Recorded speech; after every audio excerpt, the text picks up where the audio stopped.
we just want to get the areas that it possibly could drip out. Okay.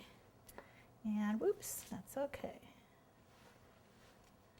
And like I said, they don't have to be perfect. If there's a little goober there, we can just go back in and we'll just give them a fuller beard.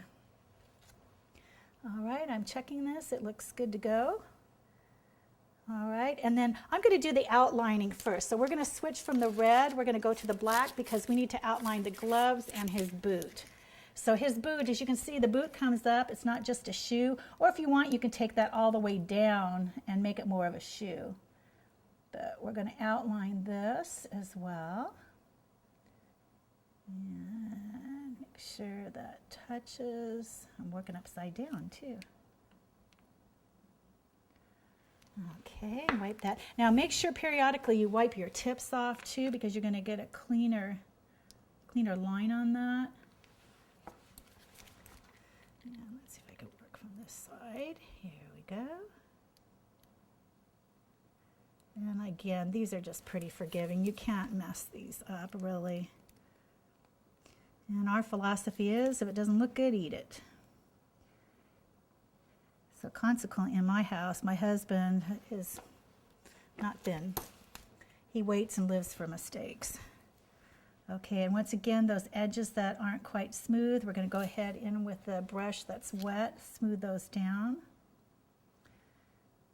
And this will be all flowed in. Okay, I think we're ready to flow.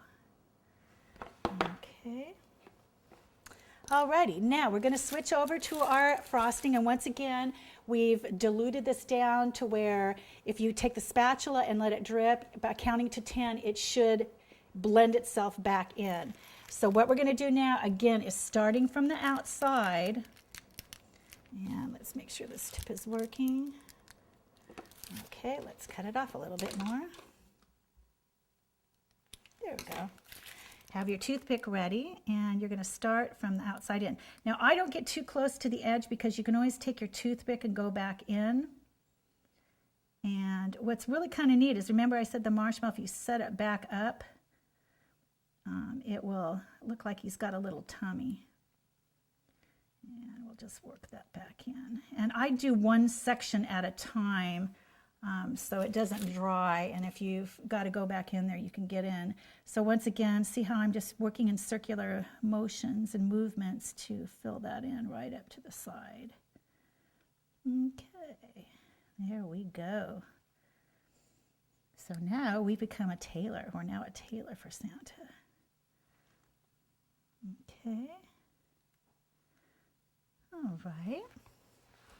Perfect. And then we're going to start with his arms, and we'll go back in with that.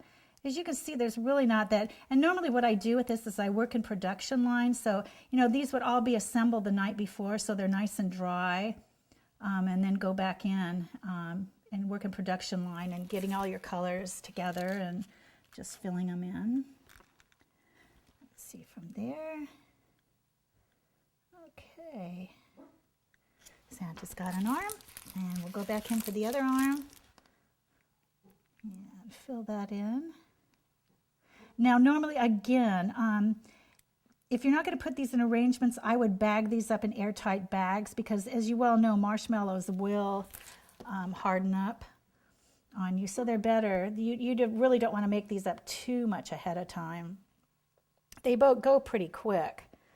But you don't also want to hand somebody a stale marshmallow. Although, for all intents and purposes, how many of you have made projects and you go back a year later and the people haven't eaten them, they're using them for displays. So Susan and I were laughing, we get that a lot. You'll give somebody a cookie and they just don't even eat it. They just said, they tell you it's too pretty. But these are huge in Mexico. Marshmallow's huge. Okay, and again, see how we just go back in there, and this royal is perfect.